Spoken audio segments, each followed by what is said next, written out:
Hey, what's going on, guys? So in this project, we're going to be building this fancy form, and we're going to use quite a few technologies. We're going to use HTML, obviously, CSS3 with transitions in combination with JavaScript, as well as Sass, which is a CSS precompiler. And if you don't know Sass, don't worry about it. We're just doing some very simple stuff. We're just going to use variables. We're going to nest styles and so on. And we're going to use something called node-sass to do that, which is really, really simple to get set up. The only thing that you need to have installed is Node.js. So if you don't have that, just go to nodejs.org, download and install it. So let's do a quick demo of what we'll be building. You can see that it says enter your first name. And if I go ahead and do that and hit enter or hit the icon, which we're using Font Awesome 5 for icons, you'll see it'll go to the next field, which is last name, and it also gives us this progress bar. Okay, so there's 4 questions, and this is basically this is going to go up a quarter each time. But the way that we're going to build it, it's going to be adaptable. So if we add an extra question to the array, all the questions will be in a JavaScript array, then this should adapt. We also have some error checking. So if I try to submit this without putting anything in, we get this nice little animation, and this turns red. So let's go ahead and put last name. And if we try to put an email or something that's not an email, we'll get the same little shake error. Let's make sure that's an email, and then it's going to ask for our password, which is the last field. Click next, and then it's going to disappear and just give us a little message telling us that we're registered, and we'll get an email shortly. All right, so it may look very simple, but there's actually quite a bit that goes into it in terms of styling and JavaScript and working with CSS and JavaScript together with transitions. So in this video, we'll be building this UI. I may do another video where we actually build a back end, because at the end of what we build here, we'll basically have an array with the questions and answers. So what we could do is just make some kind of request to a back end if we wanted to store that in a database, or we could even use like serverless, like Firebase or something like that as well. So that's something I may look into. All right, so let's go ahead and get started here. Now, I'm going to leave this open, the final project, just so if we need to reference it. And then over here, I have VS Code open with a blank folder called Fancy Form. All right, now, first thing I want to do is just set up Sass. We need to set up a way to compile our Sass to regular CSS, and we're going to use node-sass for that. So we need to install that with npm. But first thing we want to do is run npm init to create a package.json file. And I'm just going to add the Y flag so I don't have to answer any questions. So what that did is created our package.json file. Now what we want to do is install node-sass. So I'm going to say npm I node-sass. And that should get added as a dependency here as well. All right, so now that that's done, what we want to do is create a script that's going to basically watch one folder for Sass files and compile it and put the compiled CSS into another. So I'm going to call this script Sass. That way we can just run npm run Sass. And then here, what we'll do is run node-sass. And we're going to add the -y flag to watch, and then the folder we want to watch is called SCSS. Okay, Sass files have an extension of SCSS. Then what we want to do is put the output, so we want to add the O flag, and then we want it to get compiled into the CSS folder. Okay, and that's it. So just to reiterate, it's going to watch our SCSS folder, which we haven't created yet. That's where we'll write our Sass. And then it's going to output into the CSS folder, and that's the file that we actually want to include in our HTML. So let's save this. And I'm just going to clear this terminal up down here. And let's create our SCSS folder. And we're just going to have one file in here, and I'm going to call it main.scss. You can call it whatever you want. And let's create a folder called CSS. And this is going to be where the regular CSS gets compiled to. All right, so let's go ahead and try it out. If we go and we run npm run Sass, it should constantly watch the SCSS folder. So if I were to open up our main.scss, and let's just put some Sass in here. Now, to create a variable, we can use a $, and I'm going to create a variable called primary. And this is basically going to be our primary color for this UI, which is this blue color. It's actually the same blue Bootstrap uses, which is a hexadecimal value of 428 BCA. Okay, and then what I'm going to do is just add in the body, and we want to set the background to that primary color, or that primary variable. So when I save this, if you look down here, you can see that it basically is just taking our Sass and compiling it and moving it to main.css. And you can see it actually just appeared up here. And if we look at that, it's just regular CSS. Okay, so this is what we would include in our file, and it's as easy as that. I think node-sass is probably the easiest way to compile Sass. You also have graphical programs like Koala you can use, but I think that this is easy enough. And this will constantly run down here. I'm just going to make this smaller, but make sure it still runs. That way, every time we save, it'll get compiled into our CSS. But you don't want to touch this file, okay? We want to work in our Sass. So now that that is set up, let's create our HTML file. Obviously, we need one of those. So let's say new file, index.html. We might as well create our JavaScript file as well. So I'll create a folder called JS. And in that folder, we'll create a file called main.js. Okay, and we're not going to get to the JavaScript till a little later. So in the index.html, I'm just going to put HTML boilerplate using Emmet. And let's put a title here. We'll just say fancy form. And we want to put a link to our CSS. So let's put a link tag. Oops. Sorry guys, I have the mic like kind of in front of my keyboard, so it's, let me just move this real quick. So what we want to do is we want to link to CSS/main.css. Okay, make sure you don't link to the SCSS file. Another thing we want to include is font awesome, so that we can use these icons. So let's go to font awesome. fontawesome.com/get started, and you can just go to get started, and then right here we're going to grab the link, and we're going to put that right above the link to our main CSS. All right, so now what I'm going to do is save this, and you could just open it with, just open index.html on your file system. But what I'm going to do is I'm using a VS Code plugin called Live Server, which you can get by just clicking on this icon, search for Live Server, and install it.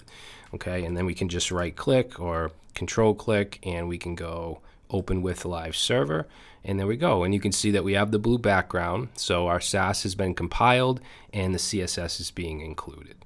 So now we can finish our HTML. So let's go to the body. And what we're going to do here is have an ID of container, which will wrap around everything. We're going to have an H1 with the class of logo, and we're just going to say fancy form. Underneath that, we're going to have a div with the ID of form-box. And this form box is this whole white area right here. All right, so inside there, we're going to have the buttons. So we're going to have the previous and next buttons. Now you can't see the previous button. We're hiding it with JavaScript. So once we go to the second field and on, then you can see the previous. All right, but for now we'll be able to see both until we get to that point where we actually hide it. So we'll use font awesome. We'll give it an ID of prev-btn. And then the class is going to be the icon class, which needs to be FAS. It also needs a class of the actual icon, which is going to be arrow, FA-arrow-left. And I'm using Emmet, by the way, to do this. So if I hit tab, it'll give us that ID in class. So now what I'll do is copy that down, and let's make this next btn and change the icon to arrow right. And then right under that, we're going to put our input group. Okay, the input group is going to hold the label. Okay, this is the label and the actual input, as well as the input progress. Not this. This is a progress bar that's going to be separate. But this line here, if you see, if I reload, it kind of just shoots up like that. That's the input progress bar.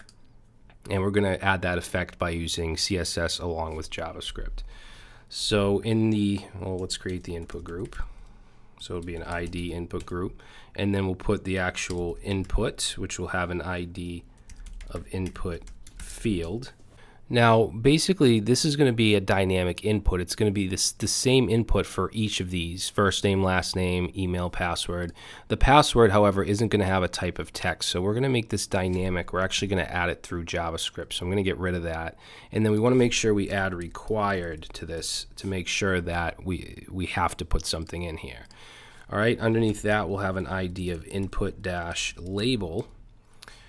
Now, one thing I want to mention here is that the final project is we're not going to have a label in here like hard-coded, because they're going to get added through JavaScript, because it's going to be the question that is in that array. Basically, each question will have a position, the first one being 0, 1, 2, 3, and so on. But for now, just so we can see what we're doing, what we're styling, I'm going to just say enter your first name.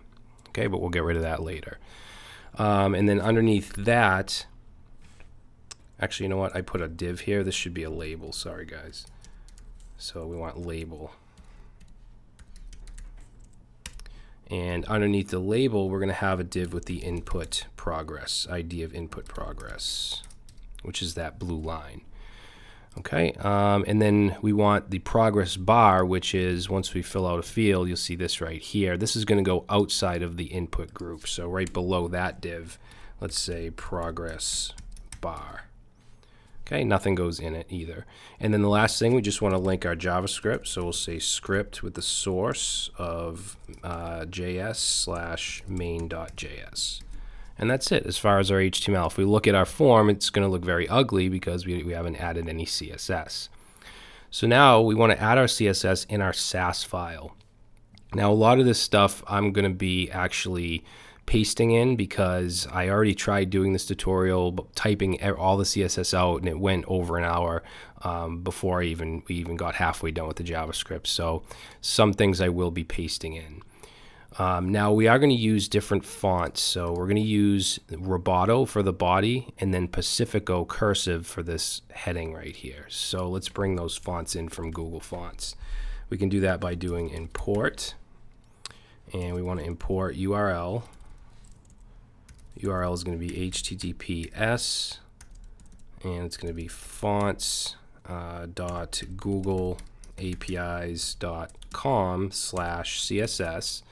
And then we want to do !family equals, and we're going to add two fonts, Pacifico, and then put a pipe character, and then Roboto. Okay, so now for the body, we should be able to now do font family, Roboto, and let's do, what am I doing, self, sans-serif. And save, and now you can see that the font has changed.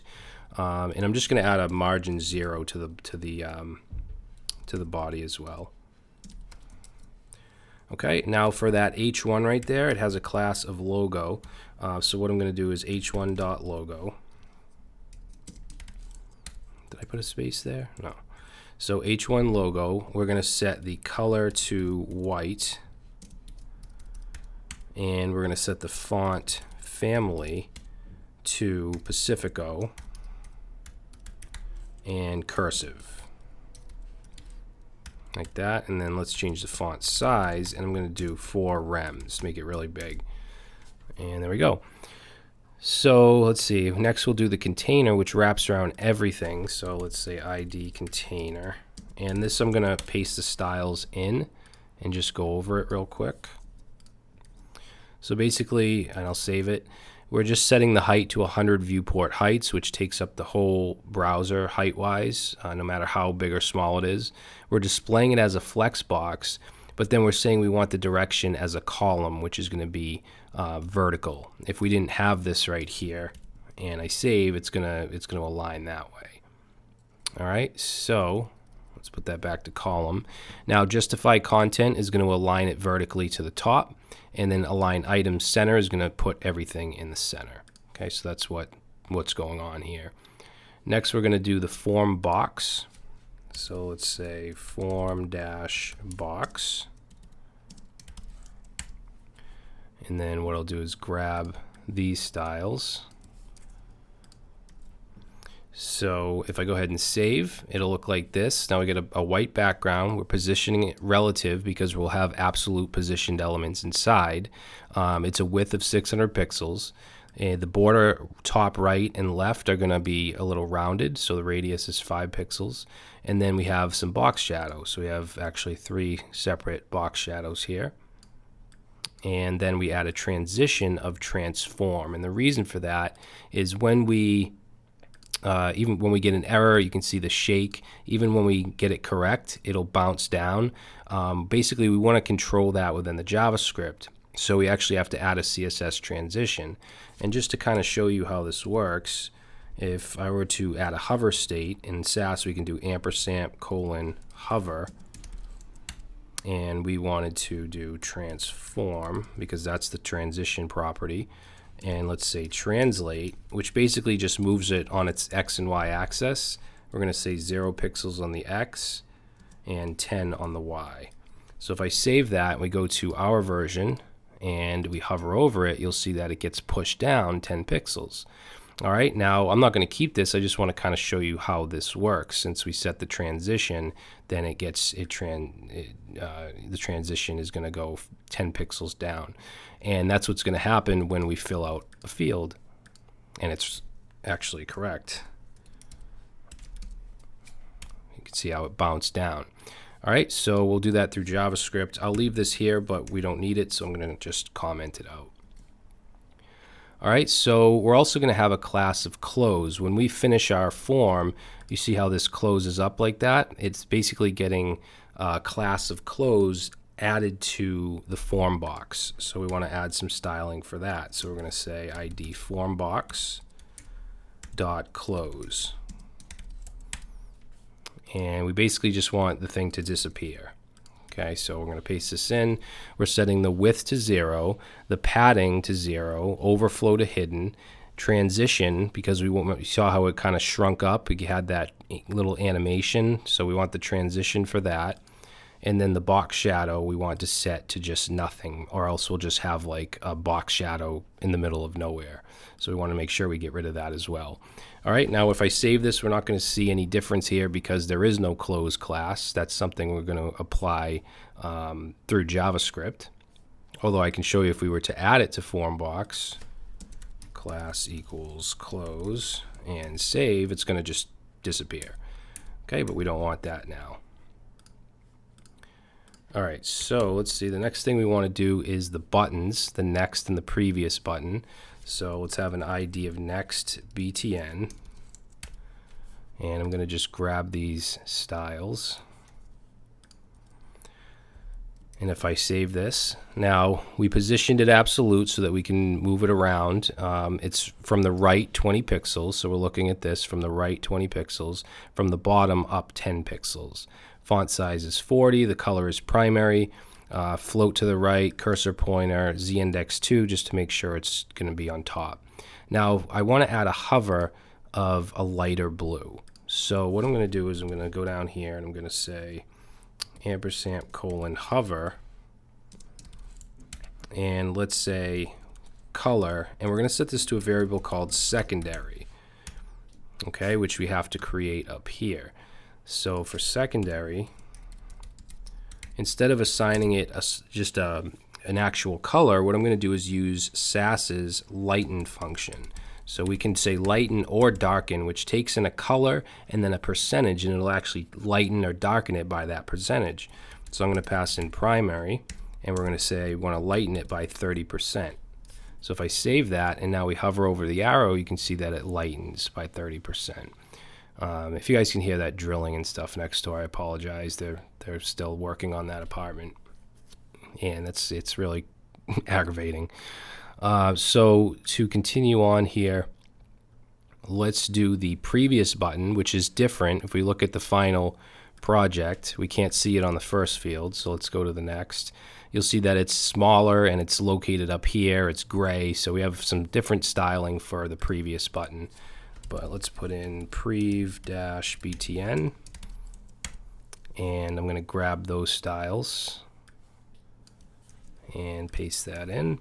And basically, whoops, this should be a money sign. So position absolute, and we want the font to be, we want it to be smaller. This one is 40 pixels. We want this one to be 18, as you can see. And if I were to save this, we're actually going to get a compile error in Sass because we haven't defined this light variable yet, which I'll get to in a second. But we're saying from the left, we want it to be 30 pixels. From the top, 12 pixels, z-index 2, float right, pretty much the same stuff. Where hover color will be secondary. So let's create this light variable, which is going to be just a light gray. So I'm going to go up here and say light, and let's set that to the hexadecimal value of 9E 3 times, which is a light gray. And we'll go ahead and save. And now it looks really ugly because we have some other styling to add. But you can see that it's moved. It's smaller, or not smaller, but smaller than the next button, and it's also gray. If I hover over it, we get the secondary color. All right, so let's move on to the input group, okay, which is probably the most important part here. So ID input group, and we'll do some nesting here. In Sass, we can nest our styles. So for the input group itself, let's grab those styles. So we'll position it relative. We'll add margin and padding to it. Now, the opacity is going to be set to 0, meaning that we won't actually see the input group stuff anymore, which is this input and the label. If I save this, you'll see that it disappears.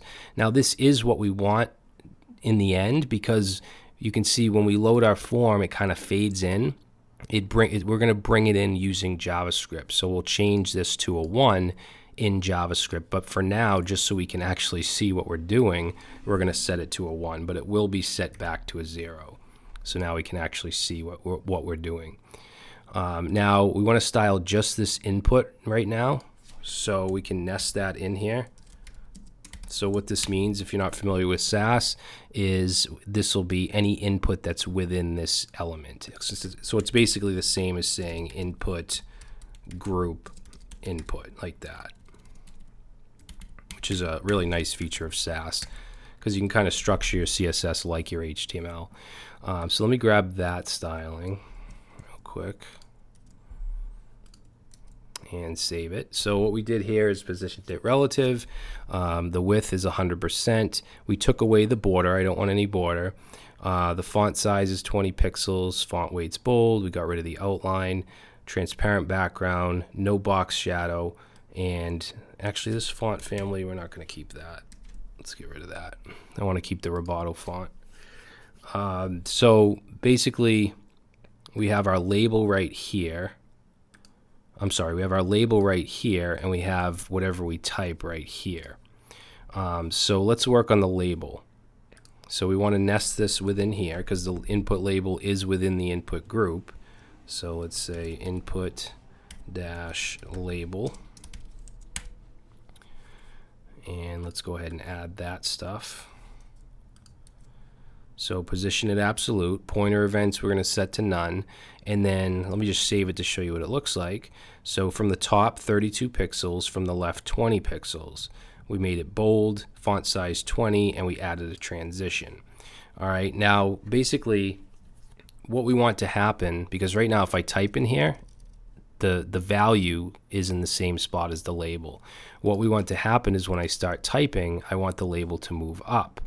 So it's kind of cool how we can do this, because what we can do is inside here we can say input : valid.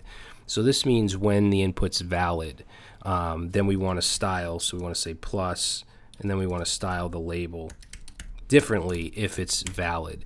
Now it's not valid at first because remember it's required and there's nothing in here. So as soon as we put something in, that this whatever styling we put in here should actually kick in, and what we want to do is move it up. We want to make it smaller, make it gray, and so on. All right, so let me just grab that. So we're moving it up by setting the top to 6 pixels, left 42, so it goes, you know, over this icon. Margin left 0, font size 11, and we're making the color light. So if I save this and now we were to type something in, you'll see that it gets that style. And we added a transition which gives it that smooth change in 0.2 seconds. All right, so next thing we're going to do is the input progress, which is this blue line right here. So we're actually going to put this outside of the input group.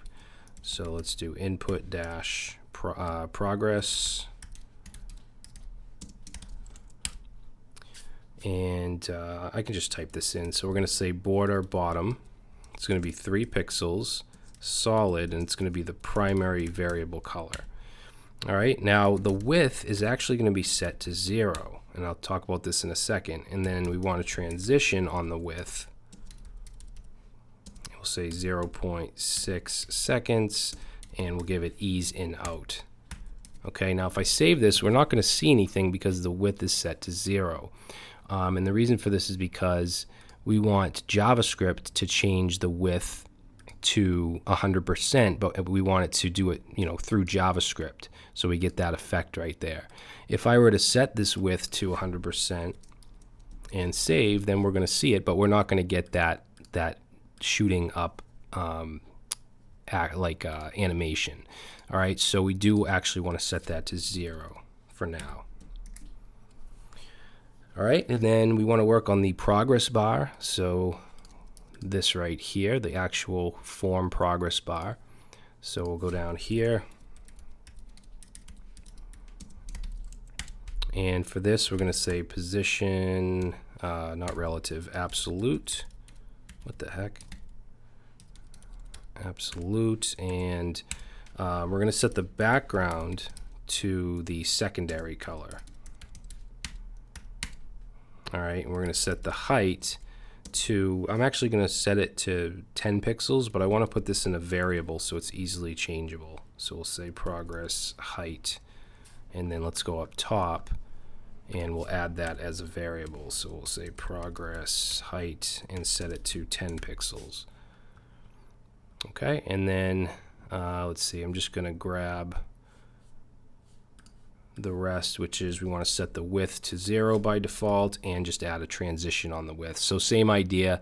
If we save, we're not going to see it. If I were to set this manually to like 50%, then you can see it goes to 50%. But that's going to be done in the JavaScript. So let's set it to 0. All right, so now what we want to do is add our error class.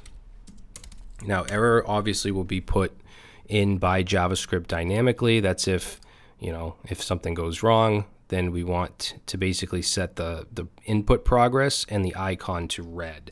So I'm going to grab this real quick. And what I've done is I've said input progress, the border color I want to be a variable called error. Next button, also that variable. So that variable is going to be a red color. So let's go up to the top here and let's add in error. And let's set it to FF2D26 and save.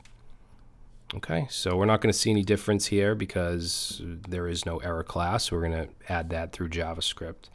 And then the very last thing I want to do is just add a simple media query, because right now the form box is always 600%. If I were to make this smaller, you can see it's not really responsive under 600 pixels. So what I'll do is set a max width on this media query of 600 pixels.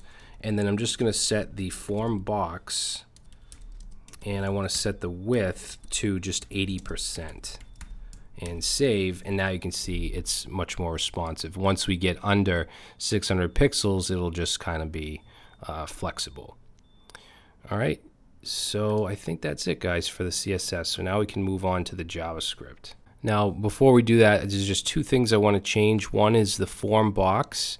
Remember I said the opacity should actually be 0 to start with. Let's see, where is it? I'm sorry, not the form box, the input group. So we want this to be 0. So if I save that, this stuff isn't going to show, which is what we want. And we also want to take the label out, this hard-coded label, and save. All right, so now let's open up our main.js file. And I'm going to try to comment this pretty well so that you guys know what's going on. So we're going to create the questions array. So we're going to say const questions equals an array. And it's going to be an array of objects, and it'll have a question So let's say enter your first name. It's not really a question, but it's basically asking you to do something. You can say, can you enter your first name, or whatever you want to put. You can just put first name if you want, or any field. This doesn't have to be a registration form. It can be any type of form. So let's copy this down. We want 4 of these, and let's get rid of the last comma. And this one here is going to be last name, and then we have the email. And then for the last one here, let's say create a password. Okay, now there's a couple things I want to add. For the email, I'm also going to add a field of pattern. All right, and what this is going to be, actually we don't want quotes, it's going to be a regular expression to match an email address. Now to get this, you could just simply search for JS regex email, and the first Stack Overflow link right here has some good ones. There's some really complicated ones. I'm going to use an extremely simple one, which is this right here. So this regular expression will match any string at any string dot any string. If you want to get really technical, you can do one of these more difficult ones, but this is fine for what we're doing. So we're going to put that in there. Another thing, the password is going to have a field type of password. So I actually want to add that here as well. So let's say type password. I'm not going to do type text on the rest. We'll add some logic that'll say if it's not password, then it's going to be text. All right, so that's that. Next thing we're going to do is initialize some variables. Let's add our transition times. So I'm going to say const shake time, and basically this is like when we submit a field. Let's go to the finished one. You'll see how it shakes like that. Basically, we're gonna have a transition variable here of how long that should take, which I'm gonna do 100. Okay, so 100 milliseconds, and let's say shake transition time. And then we also want one for the switch time, which is the time it takes to switch from question to question or field to field. So I'm going to set that to 200, and we'll say transition between questions. And I'm going to close this sidebar too. Next, we want to initialize the actual position of the question. So we want to initialize it at the first question. So basically it's the array value. Now we want to use let here, not const, because this will be changed. So we want to say let position equals 0 to start with. Next, we want to initialize our DOM elements. Now this is kind of a lot, so I'm actually going to paste this in. So we're just grabbing pretty much every element we have on the page: the form box, the next previous button, input group, field, label, input progress, and the progress bar. And we're just putting them into these variables, basically camel case versions of the ID. And when I'm using query selector, you could use get element by ID if you want. So let's see, let's go down here and let's say events. Now when the DOM loads is when I want to put in the first question. See how it kind of just comes in? So what we'll do is we'll set on the document, we'll set an add event listener, and the event we want to listen for is DOM content loaded. And when that happens, we're going to have a function called get question. Now get question is going to be responsible for basically taking the question out of the array. Okay, so let's go down here. We'll have some other events, but I'm just going to separate events and functions. And let's say function get question. Okay, we'll put a comment here saying what it does. So get question from array and add to markup. Okay, so in here, let's get the current question. So for this, we want to get the label. I'm going to say input label, and we want to say inner HTML, because this is where we want to display the actual question. So we want to get it from the questions array, the current position. Okay, remember it starts at 0. Okay, starts at 0, but we're going to increment it. So it'll show the first one, 0 position first, and we want to get the question. Okay, which is this value here, or this key, this value. Once we do that, let's get the type.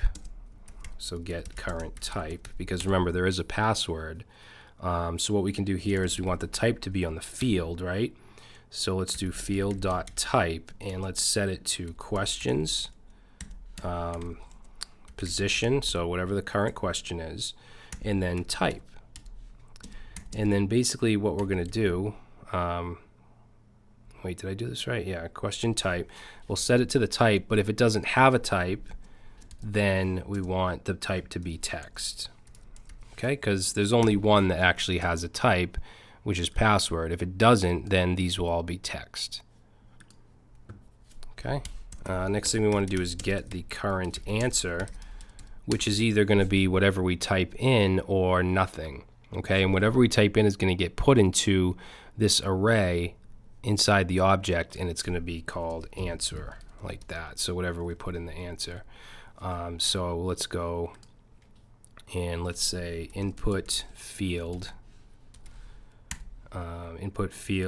dot value, and we want to set it to questions, the current position, and we want the dot answer if there is one. Okay, if there's not, so or, then we're gonna just, it's gonna be blank. And then we want to just focus on that current element. So we can say input field, and we can run the focus function or method. All right, so now we want to set the progress bar, and we'll say set progress bar width, and it should be variable to the questions array length. Okay, so the way we're going to do this is we're going to take the progress bar, set the width, so we can say dot style dot width, and we want to set it to a simple equation of the current position times 100, and then we want to just divide it by the entire length of the questions array, which we can get with questions.length, and then we simply just want to add on a percent. Okay, so that will take care of setting the whatever the width of the progress bar.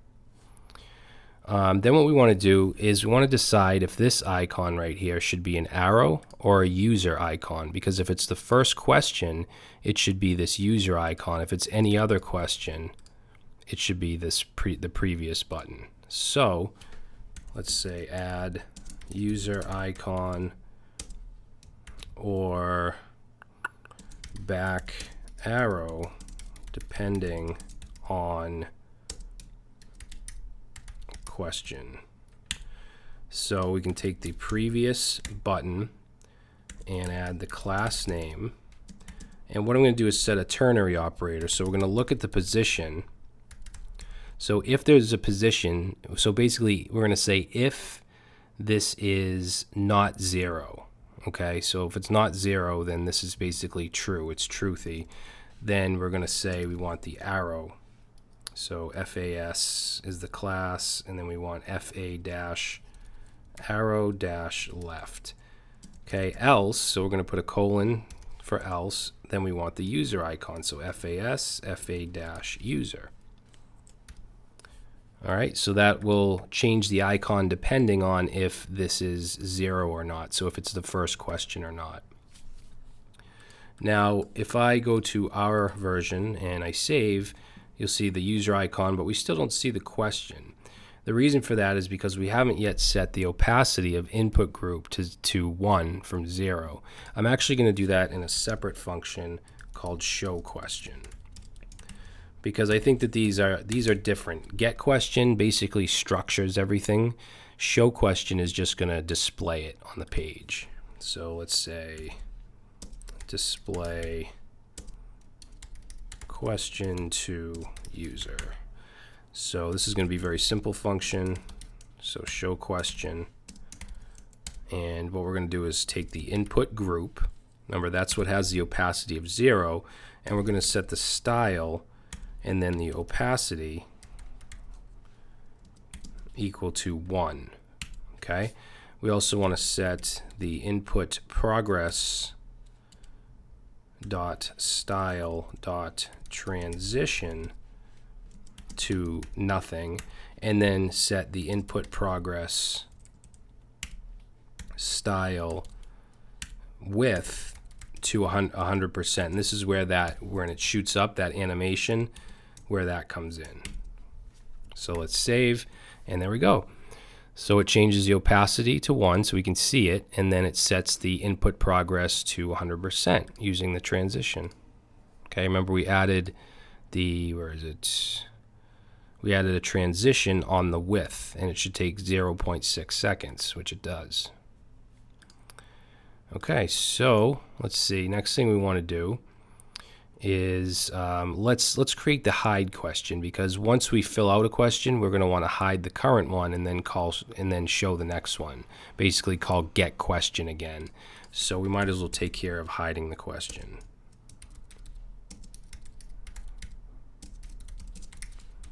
So we'll say function hide question, and here we're going to take the input group, set the style, we want the opacity, and we want to set it back to 0.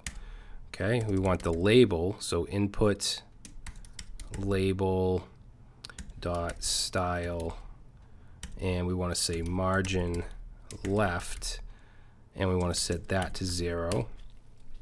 And then for the progress bar, or not the progress bar, the input progress, we want to set the width back to 0. So style dot width is going to equal 0. We also want to set the transition to none. So let's say input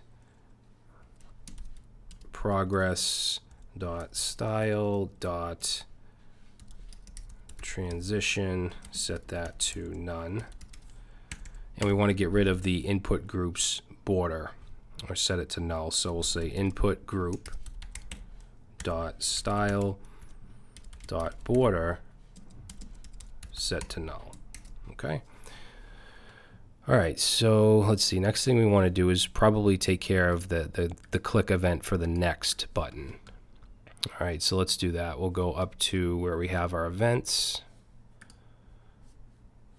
and let's go right here. Let's put a comment here. We'll say show or get question on DOM load.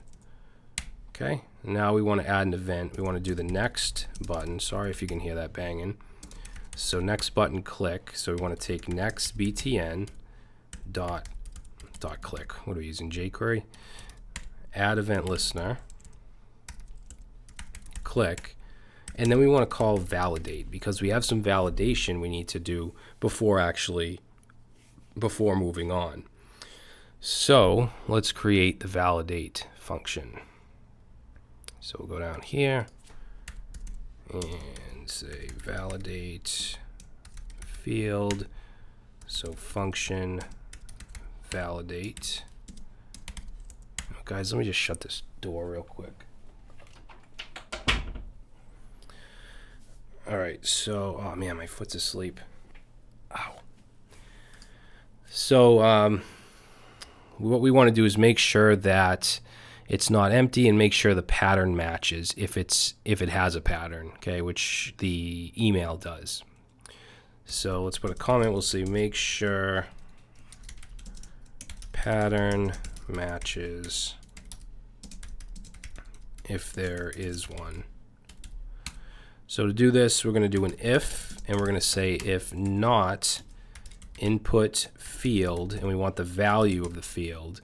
If it matches, so we'll use dot match, which takes in, we're going to pass in the actual regular expression, which is located right here.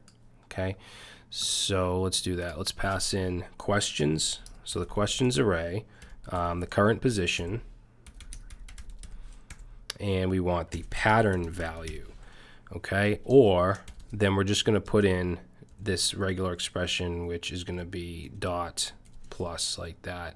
So it's basically going to say if there is, wait a minute, what happened to our parentheses? I mean our, yeah, parentheses. Hold on a second, what did I do here? Should be 2 parentheses, there we go. It's kind of hard because this isn't stretched out all the way, so so basically, yeah, if there's a pattern attached to that object, then it's going to match. Otherwise, then it doesn't matter. So this will also have an else. And instead of just putting the functionality in here, I'm going to add 2 functions. One is going to be called input fail.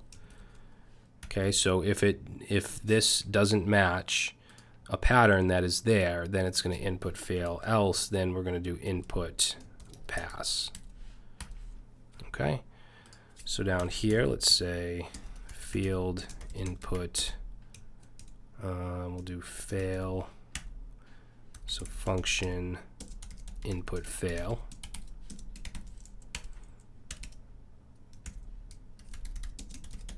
Field input passed. So function input pass. All right. Let's see. So what do we want to do first here?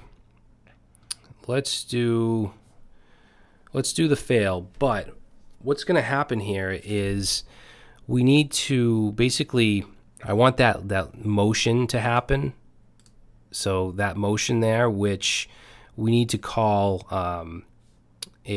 remember we did the hover in the, where was it? In the form box. So right here, we basically want to add transform translate through JavaScript. Okay, so I'm going to create a function. I'll go right above validate, and we're going to create a function to add that translate to the transform property.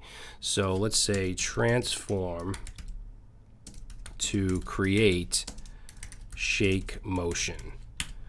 Okay, so this is going to be a function, and I'm just going to call it transform, and it's going to take in an x and a y value, because remember the translate is going to take in an x-axis and a y-axis value, and that's how it decides how to move. Should it go up or down? Should it go left or right, and so on.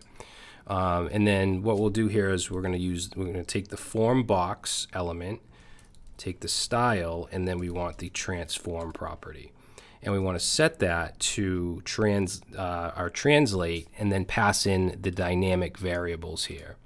Okay, just like we passed in 0 pixels and 10 pixels as hard-coded values, we're going to pass in whatever is passed in the function. So I believe we can just do backticks here and just say translate, and we want to pass in the x value, and then just do pixels, and then the y value, and then pixels. Okay, so that should be all we have to do here, I believe. And then we'll go down here, and when it fails, we basically want it to shake back and forth like this. Now, in order to do that, what we're going to do is, because if we run transform, it's just going to do it once. It's just going to move it over when we pass in the values, but we want it to repeat a few times, so we're going to use a loop for that. We also want to add the class of error. We want this to be red, this in the icon. So first thing we'll do is the error class. So we'll say form box dot class name, and set that equal to error.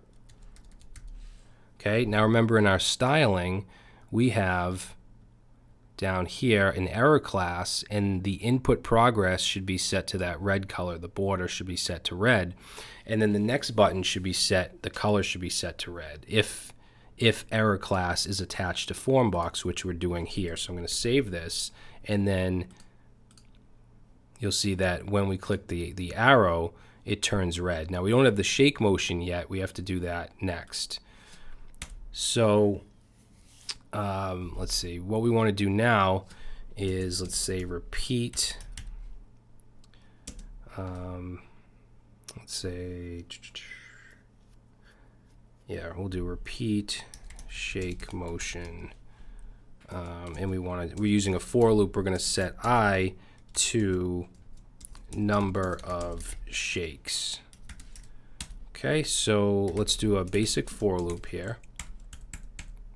So I'm going to say let I equal 0, and then I'm going to set I equal to 6. Or I'm sorry, not I equal to 6. If I is less than 6, and then we want to increment I by 1.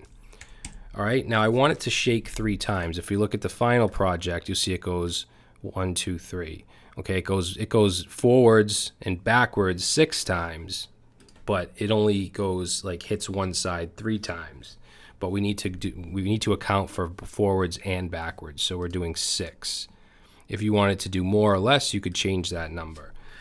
So now what we want to do is we want to run the transform function, but we're going to do it in a set timeout, okay, which just kind of waits a minute. So we're going to say set timeout.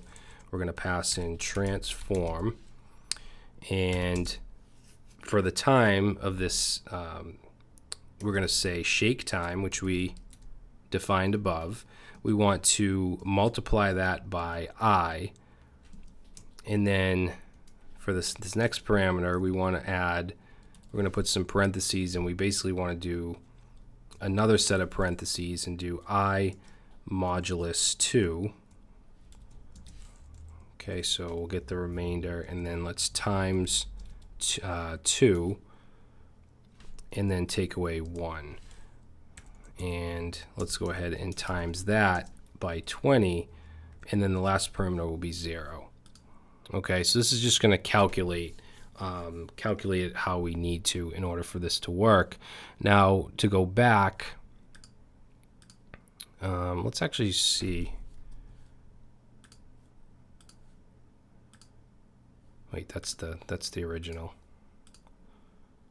Okay, now see how it does shake, but it actually ends up over here. We don't want that, so what I'm going to do is again do a set timeout, transform. Okay, so we're calling our transform function, and let's pass in shake time, and we just want to times that by 6, and then pass in 0 and 0. Okay, and then I just want to focus on the field, so let's say input field dot focus, like that. So if we save that, and there we go. So if we wanted to make this more shakes, we could change this value to, let's do something crazy like 20, and we'd also want to change this to whatever that number is. So if we save that and we hit it, basically it goes back and forth 20 times. It'll hit one side 10 times, but that's way too much, so let's put it back to 6. But you see how this is working in conjunction with the CSS transition. We're changing the transform property, passing this equation in, and then to make it shake more than once, we're just putting it through a loop. Okay, and that's all we want for the fail. Now, if it passes, so input pass, then we basically just want to continue on to the next question. All right, so let's do that. So first thing we'll do is set the form box dot class name, and we're going to set this to nothing. The reason for that is because if there's an error class put on, it's going to have this red, but if it passes, then we want to remove that class. Okay, so form box should then have no class attached to it. And then we do want it to have that motion of just pushing down once. So like this, see how it pushes down once. So we're going to go ahead and do a set timeout again, and let's pass in transform, and we're going to do shake time, and we're going to just multiply that by 0, and then we're going to pass in 0 and 10, and then we're going to copy this down, And for this second one, where we want to bring it back, so we're going to do 1 and then 0, 0. Okay, so if we save that, there we go. See the motion? And if you want to check out the values of the transform function, what we could do is we could open up our console and we could go to our transform, and you could console.log. Let's console log x and y. And now if it's an error, see what happens? The loop happens, and it basically is going to do negative 20, 0, so the x and y axis, and then 20, 0, and then it's going to repeat that. If it passes, let's just reload this, and if it passes, it's just going to do pass in 0, 10, and then pass in 0, 0, so bring it down 10 and bring it back up. Okay, and I'm just going to get rid of this console log. So let's see, where were we? Input pass. So next thing we want to do is we want to change the question. So we need to increment the position. Okay, remember it starts at 0, which is the array position of the first question. So now we want to say position plus plus, which will just increment it by 1. And then let's do if new question hide current and get next. So to do this, we're going to just do an if, and we'll say if questions, so if the questions array position, then we want to hide question, which we already created, and then we want to get the new question, so we'll just call get question again. Now position is a global variable or value, so it should show the next question. Then we'll do an else. Okay, so else, we're going basically this is if there's no more questions left. So then we want to, let's say, remove if no more questions. Okay, so to do that, we want to first hide the question, which will be the last question, and then let's do form box. And remember that close class we talked about? We want to just add that class. So we can do that by saying class name equals close. And then we want to set the progress style width to width of 100%. So let's say progress dot style dot width and set that to 100%. Even though we really won't see it, it might flash real quick, but once we complete the form, it's going to close. But I still do want to set that to 100%. And then once that's done, our form is complete. So we're going to call a function called form complete. All right. So let's save that. And if we try, we get our error if we don't put anything in. If we do put something in, it goes to the next question. The progress bar goes up. Next one. Let's try the email validation. Good, that didn't work. At whatever.com. And next, good. So password, next. Okay. Now it says form complete is not defined. Oh, one thing that I actually forgot. Did you see when it closed how the arrows still showed? Watch really closely when the box closes. See, the arrows are still there. So what I want to do is when the close class is applied, I want the arrows to be white so that we can't see them. So we can actually just add a little bit of CSS for that. So let's go right here and let's say dot close, and we'll use Sass to nest in the next button. So next btn as well as the previous button. And we just want to set the color to white. All right, so now, stupid thing here.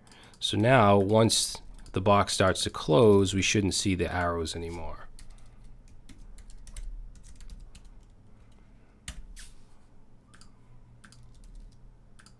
There we go, good. So we still get form complete is not defined. That's because we haven't created it yet. Let's see. Should we take care of... I want to be able to click enter as well, because right now if I type something in and hit enter, that's not working. So let's add an event for that. So up at the top, no, this is, where am I? We're still in the SAS. We want to go to the JavaScript, go up to where our events are, and we want to add an input field event. So let's say input field enter click. So what we'll do is we'll take the input field and we'll add an event listener of click, and I'm just going to put a function in here. I'm not going to name it or anything, and it's going to take in an event parameter. We'll use an arrow function here, and I just want to put a simple if statement to check if it's the enter button, because we don't want any key to submit it. So we're going to say if event.keyCode, okay, each key has a code, and we want to see if it's equal to 13, which is the enter key. If that's true, then we want to call validate. Okay, just like we did here on the next button click, it goes to validate. If we hit enter, we want it to go to validate. So let's try that. So we'll type something in, hit enter.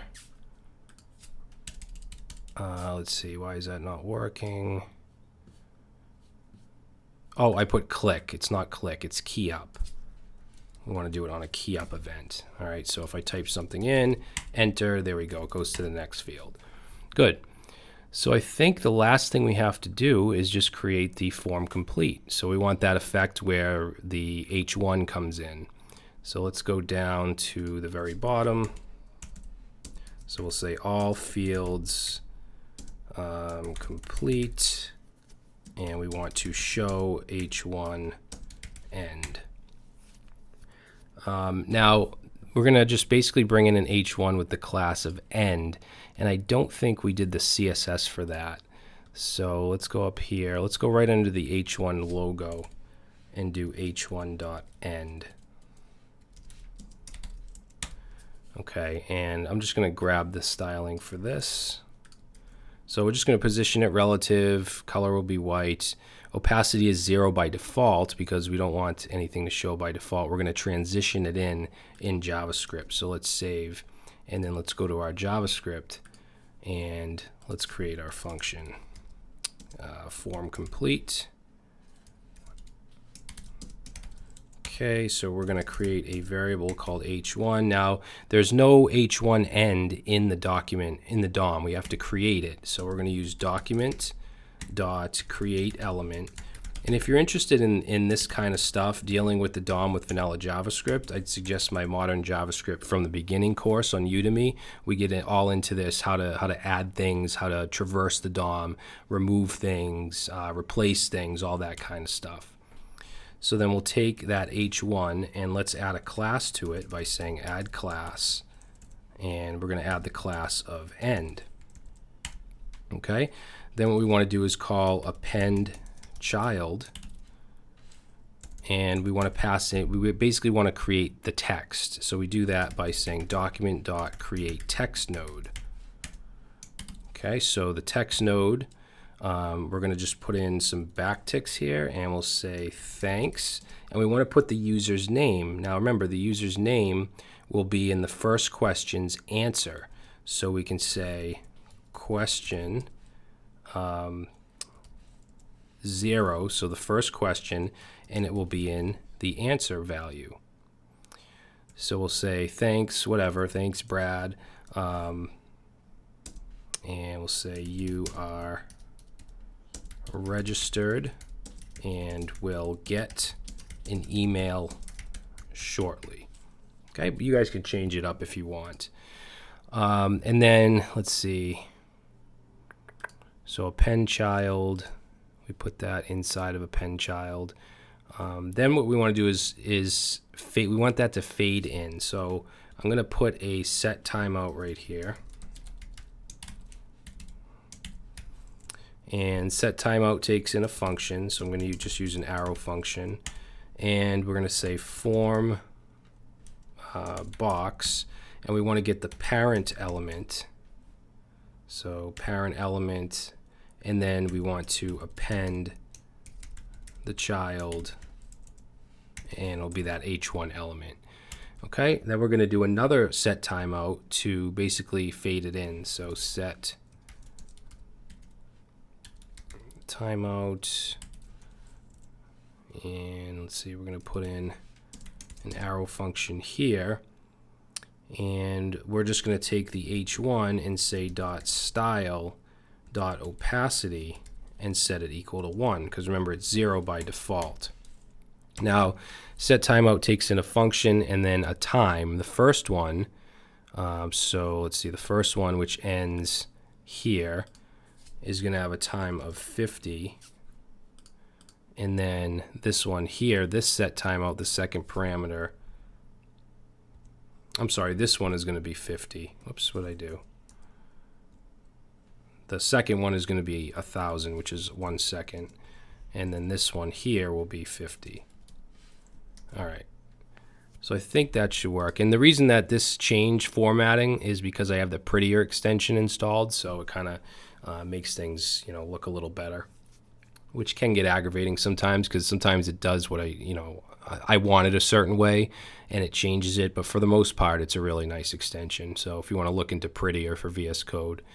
All right, so let's try this out. It should now be done. So let's do first name, last name, email, and password, and let's see if it works. Closes up. Okay, so it looks like we have an error. H1 add class is not a function. That's because it is not. In vanilla JavaScript, we want to say class list.add. All right, let's try it again.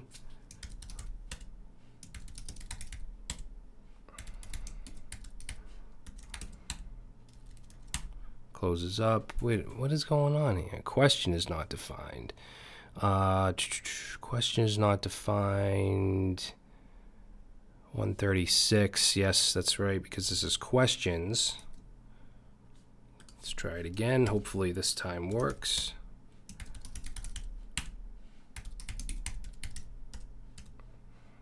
Tets.com, fine.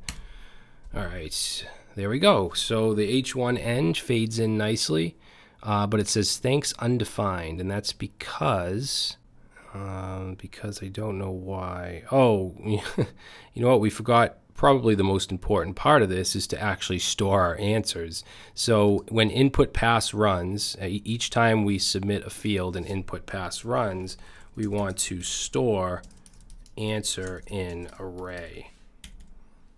And we can do that by just taking the questions array, and we actually want the current position, and then we just want to add an answer value or answer key and set it to the value, which will be input field dot value. So whatever we type in.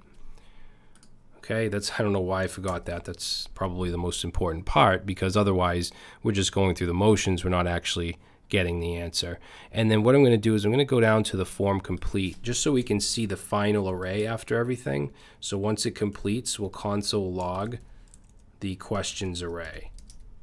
Okay, so we'll save that, and let's open up our console, and let's go through the motions here.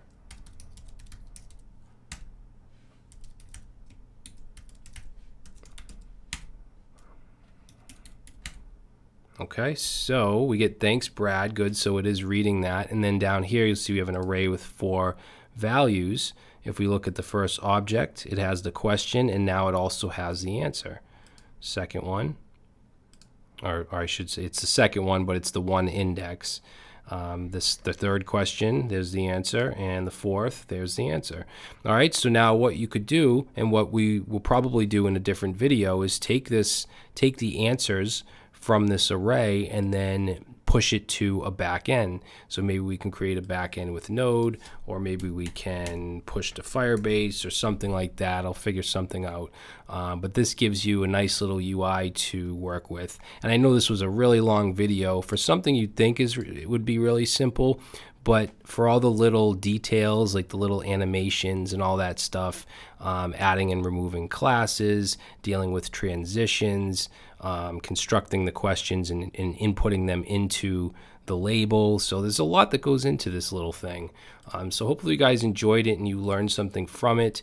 So hopefully you learned a little bit more about using vanilla JavaScript, about maybe CSS, or how to set up Sass. I wanted to include a few different things for you guys to learn from this. All right, but that's going to be it. If you like this video, please leave it a like, and I will see you in the next one.